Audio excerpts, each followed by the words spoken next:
importation in every country should be regulated. I'm not of the opinion that there should be open borders. Even in heaven, there are regulations. It's only hell that I think has open borders. But there should be a long-term, a short-term, and a medium-term approach to all these closure or opening of borders. Every economy should regulate influx of goods, either agricultural products or manufactured goods. In Nigeria here, importation of foreign rice killed so many farmers. They were unable to cope because the imported goods are cheaper compared to processing of rice here.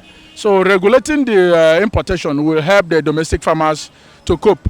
But you can't do it in an environment of hunger. You must take care of the citizens and their welfare. So you just look for a more diplomatic way of doing it. It shouldn't be by a presidential order. It should be an economic ideology, which will have a short-term, medium-term, and a long-term approach. If not, there will be hunger. And when people are dying because you want to grow famine and rice, it's not fair. It's not fair. You get me? So, and I don't believe that we should destroy our local farmers because we have imported rice from Hong Kong and wherever. Because some of them are fake rice, some of them are expired rice. So government should have a human face. Before you close the border, there must be a provision for it. Now Nigeria, forget the news that they are telling us that we are producing rice. Whether I like it or not, we are not producing rice. The rice we are producing, we cannot feed over 200 million people. So, the neighboring country, they will assist us. Closing this border will affect. Closure of borders now in Nigeria, to me, I support it.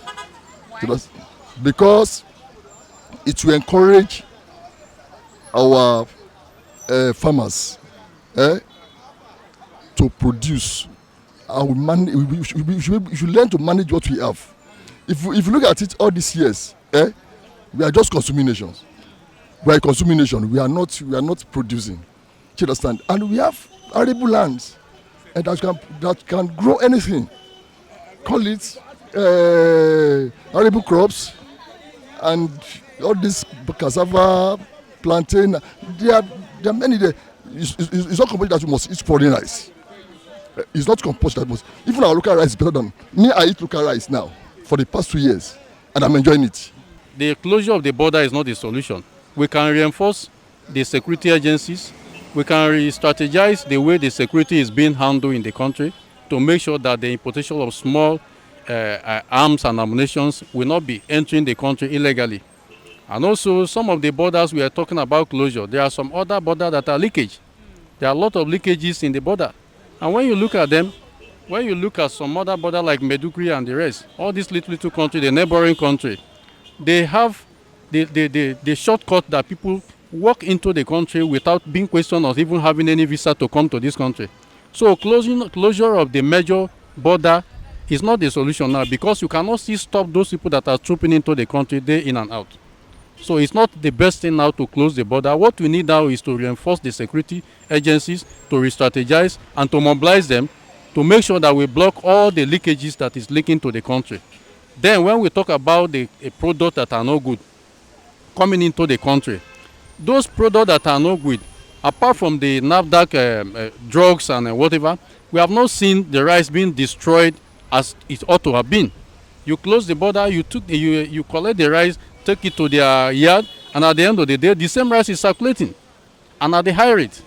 So it is not the best time now to close the border. If we are encouraging ourselves of the local consumption, we should also think of how much have we achieved that before we can now say, okay, we are now independent of the international organization from bringing what we are doing. If we have enough to export, before we talk about being an independence of the agricultural product, we must also be able to export our goods. Look at the northern side of the country. We hear that they close border, but a lot of things come from there. Was it not last week Fridays? I listened to one customer and said they arrested Nigerian from was it Niger Republic in Katsina State. And I asked, if you tell me that you close border, how come? How do they get in here? There was a day I have a customer that we spoke. We talk about border closure that now the vehicle that we buy like 500,000 is now like 1 point something. You get. Now I say, how come? He say, why? Why you people are buying vehicle like that? I say this is what we buy, because what they tell you in Lagos or Ogun State is that a border was closed. He said, but in their region they bring vehicle to Nigeria through border in Borno, in Katsina. And now does it mean they don't close border in that place? They should open it and make a measure. They should open the border and make another measure that they will make our own more cheaper than the one that is coming in, so that we will not go outside. Many Nigerians should just cultivate the attitude of farming. Engage in farming, have a small farm near your house, and then see how you can improve the availability of food. But the greatest challenge we have is this cattle realize clash with farmers. Most youths who have gone into farming are even afraid of going into the bush. So, but we must overcome the fear. We must live as a country. We must survive. We should encourage and advise Mr. President to ensure that the local production that we have, he is pushing us to go and do, is working. Let him continue. After some time, when we know that we are independent of what we are doing, we can be independent of the international organization. We can also, we are buoyant enough to take care of ourselves. We are exporting. We have the country that is taking what we are exporting and is acceptable in the world. And we have enough to feed us here and take it to the other country. Then we can talk about the closure of the border. My advice for government is to think twice. They should listen to us. My painful thing is that they don't listen.